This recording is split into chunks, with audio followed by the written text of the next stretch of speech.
Haleluya. Amen. Unajua kuna ahadi ambazo Mungu ametuahidi. Kuna vitu ambavyo Mungu ametuahidi nazo. Kuna mambo katika maandiko unaingojea usiku na mchana. Lakini kuna kitu inafaa uelewe ya kwamba kuna Mungu ambaye bado anabariki watu wake. Bwana Yesu asifiwe. Ya kwamba maombi yako ni ndio na ni amina.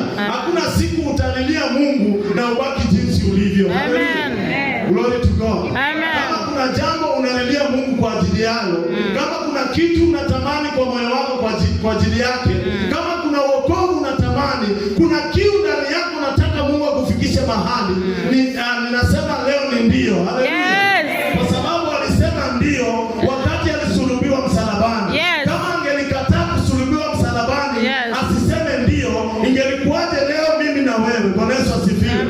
Lakini akasema, Baba, kama ni mapenzi yako, hata hichi kikombe kinaweza kuniondokea. Kumaanisha ilikuwa ni uchungu sana. Haleluya. Glory to God. Ninataka unisikilize vizuri, kwa sababu ilikuwa ni uchungu ambaye aliomba pale mlimani mpaka akatoa jasho la damu. Bwana Yesu asifiwe. Ya kwamba ili sisi tupate ukombozi, ili sisi tupate wokovu, ili sisi tupate uponyaji. Haleluya. Alidharauliwa ili wewe usidharauliwe. Haleluya. Unaniambia pasta, majirani wananidharau. Wewe ndio umetaka udharauliwe. Bwana Yesu asifiwe.